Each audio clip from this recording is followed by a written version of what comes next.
महाराज जी, मैं ये पूछना चाहती हूँ कि सातों जन्म में मुझे जो अभी पति सेम वही मिल सकते हैं? नहीं। वो बहुत प्यार करते हैं महाराज, हाँ तो बहुत अच्छे हैं। नहीं मिल सकते, ये गारंटी से हम कह रहा हूं। ये कोई फिल्मी स्टेज थोड़ी है, ऐसा थोड़ी है।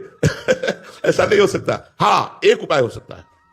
यदि आप भगवान की आराधना करें और भगवान से वर मांगे कि जो मेरे पति हैं ये 7 जन्म तक हमारे पति बने, और वो आशीष दे दे, वरदान दे दे, तो ये संभव हो सकता है। अन्यथा नहीं, क्योंकि दोनों के कर्म अलग अलग हैं।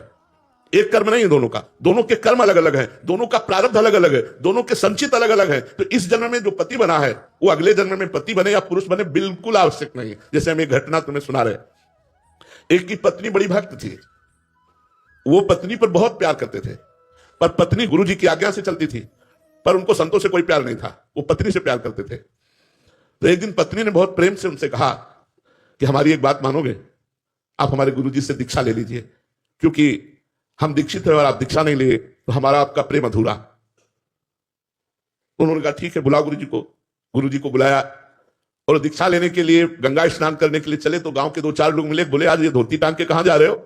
बोले यार पत्नी कह रही दीक्षा ले लो, गुरु जी आ गए तो गंगा से। अरे, और वो धोती लेके वापस आ गए, बोले नहीं लेना मुझे दीक्षा। कालांतर में दोनों का शरीर छूटा। तो पति आसक्त होने के कारण उसका मोक्ष नहीं हुआ और वो राजा की राजकुमारी के रूप में जन्मे। ये पूर्व में गीता जी के महत्व में महिमा आती थी, उसमें दृष्टांत आता था, उसका है। और वो पत्नी के प्यार के कारण जहां वो राजकुमारी जन्मी, वही हथिनी से वो पुत्र के रूप में प्रकट हुआ, हाथी का शावक। अब जब वो नव युवक अवस्था में हाथी आया और श्रृंगार करके राज सवारी निकली और राजकुमारी सिंहासन पर आरूढ़, तो जे भी उसने देखा तो पूरी स्मृति जागृत हो गई कि ये तो मेरी पत्नी थी। अब ये राजकुमारी और मैं हाथी हूं, कैसे मिलन हो सकता है? वो चुपचाप सहता रहा, क्योंकि कुछ अपनी बात व्यक्त नहीं कर सकता, हाथी रूप में है। अब राजा ने अपनी राजकुमारी का स्वयंवर रचा।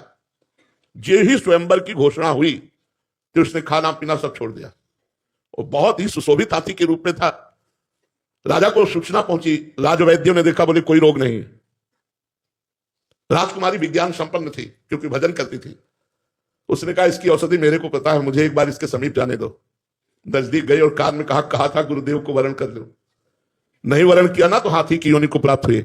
सकुचाओ मत, तुम्हारी गले में जयमाला डालूंगी। सकुचाओ मत, स्वयंवर में तुम शोभा के लिए खड़े किए जाओगे और मैं तुम्हारे ही गले में माला डालूंगी और इस जन्म में इतना भजन करूंगी कि आगे जन्म में हम फिर दोनों मिलेंगे। उसने ऐसा ही किया, भजन के प्रभाव से अपने पति को हाथी की योनि से मुक्त करके अगला जन्म फिर मनुष्य का हुआ। फिर ये तप और भजन से, भगवान के वरदान से संभव है, ना कि अपने प्रारब्ध से। प्रारब्ध से संभव नहीं है। ये बड़ा विचित्र खेल संसार का, इसीलिए कि आज हम आप मिले, कोई भाई बनकर, कोई बहन बनकर, कोई मां बनकर, कोई पिता बनकर, लेकिन कल हम सब अलग अलग होंगे। अच्छा, पीछे की योनि में आप क्या थी, आपको क्या पता? पीछे भी तो आपका परिवार रहा होगा, भले किसी योनि में हो, लेकिन आज पता है क्या? तो अगली योनि में पता नहीं चलेगा। ये तो गाने की बात अलग है, लेकिन रियल में ये बात नहीं है कि हम जिसको पत्नी माना वो 7 जन्म तक पत्नी बने, जिसको हमने पति माना वो 7 जन्म तक पत्नी। तुम्हारे जी दोनों आपसे दीक्षा ले लें।